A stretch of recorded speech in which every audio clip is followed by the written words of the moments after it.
Good morning and welcome back to our third Anchored in the Word morning reflection. Hope you're having a good Wednesday morning, and today's going to be a very interesting discussion because we're going to dig into the actual teaching that Christ gives. So yesterday we looked at the wisdom of Christ, and we will look at his providence as well. But today we're going to focus in on the teaching side. What did he actually say when these people came to him with the questions? So let's turn our Bibles again to Luke chapter 20. We'll read it and then dig into his teaching. It says, "And they watched him and sent forth spies, which should feign themselves just men, that they might take hold of his words, so they might deliver him unto the power and authority of the governor. And they asked him, saying, Master, we know that thou sayest and teachest rightly, neither acceptest thou the person of any, but teachest the way of God truly. Is it lawful for us to give tribute to Caesar or no? But he perceived their craftiness and said unto them, Why tempt ye me? Show me a penny. Whose image and superscription hath it? They answered and said, Caesar's. He said unto them, Render therefore unto Caesar the things which be Caesar's, and unto God the things which be God's. And they could not take hold of his words before the people. They marveled at his answer and held their peace." Now, as we look at the actual teaching of Christ, I want you to notice carefully what he states in verse 25. Render unto Caesar, qualification, the things which are Caesar's, and render unto God, qualification, the things which be God's. What you're seeing is that there are two duties that are being affirmed in this passage, and there's also a jurisdiction that is being articulated in this passage. Caesar is a man who we have duties to if we're living under his rule. God is the creator, and we have obligations to him as the creator.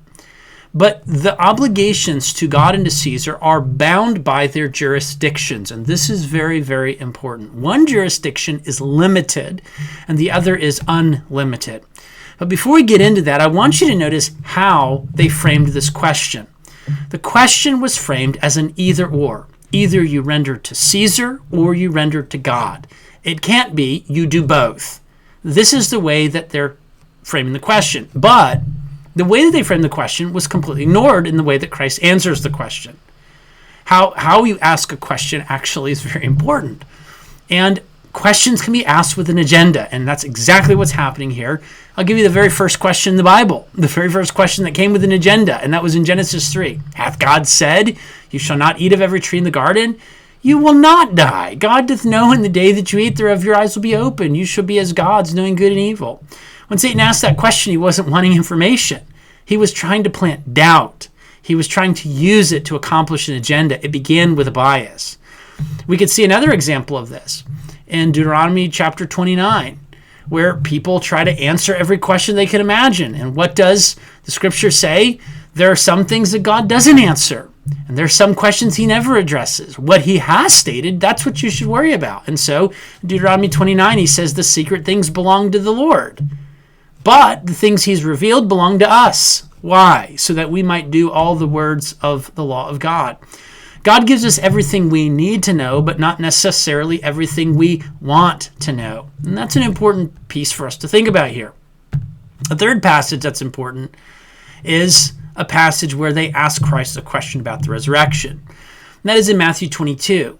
When Jesus answers their hypothetical situation that was meant to try to twist the issue and ultimately back Jesus into a corner, he says, You err. You do not know the scriptures or the power of God. And so he's basically saying your hypothetical question is a waste of time because it's beginning with unbelief. And so let's go back to what the heart of your real question is. So when he answers the question, he answers it by setting these two duties beside one another, one with the other. It's a both and an and. Duty one, obey human government within the rightful jurisdiction. That's what he means when he says, render to Caesar the things that are Caesar's.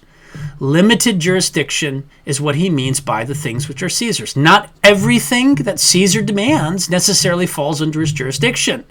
But what he demands rightly, you absolutely need to submit to it. That's what he's saying. And so we also see that as he does this, there's a general principle here. We see it in Romans, we see it in 1 Peter, we see it in other passages where God talks about our duty to human government and our duty to God side by side. He says, let every soul be subject unto the higher power. There is no power but of God. The powers that be are ordained of God. He is the minister of God to thee for good. Render therefore to all their due. Tribute to whom tribute is due. Custom to whom custom. Fear to him fear. Honor to whom honor. Submit yourselves to every ordinance of man for the Lord's sake. 1 Peter 2.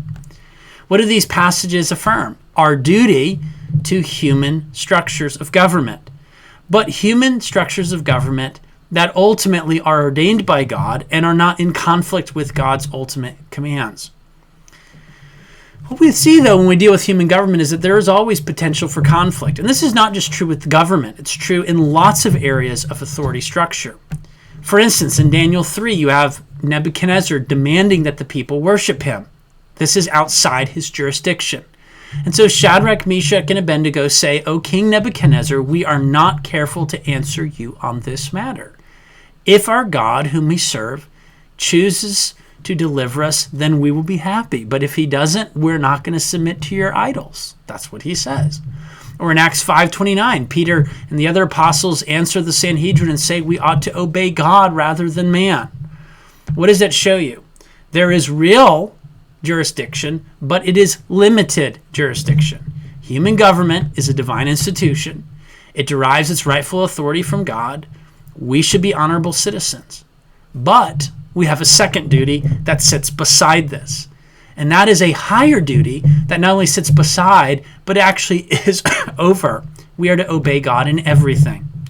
When he says, render unto God the things that are God's, we recognize that God has unlimited jurisdiction.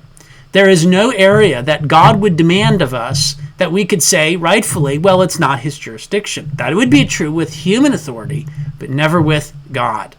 When he says, unto God what is God's, everything is God's. Psalm 145, thy kingdom is an everlasting kingdom. Thy dominion endureth throughout all generations. Daniel chapter 4, all the inhabitants of the earth are reputed as nothing. He doeth according to his will in the armies of heaven, and among the inhabitants of the earth none can stay his hand or say unto him, what doest thou? What's the point? God has unlimited jurisdiction. And so we should give to God absolute, unreserved submission. No human institution or law is the supreme authority. This is God's world. We are ultimately accountable to him. There are always limits to human authority. We should never obey human authority in disobedience to God's clear commands. Our obedience to government is ultimately a form of submission to God. And so I want to leave you with Christ's very simple teaching. You have obligations to human authorities. You have obligation to God. God is one with unlimited jurisdiction. We never have to ask the question, is this God's jurisdiction? We always say, trust and obey. When it comes to human authorities, we may have to ask that question. Have a blessed rest of your morning, and Lord willing, we'll meet again tomorrow. Bye now.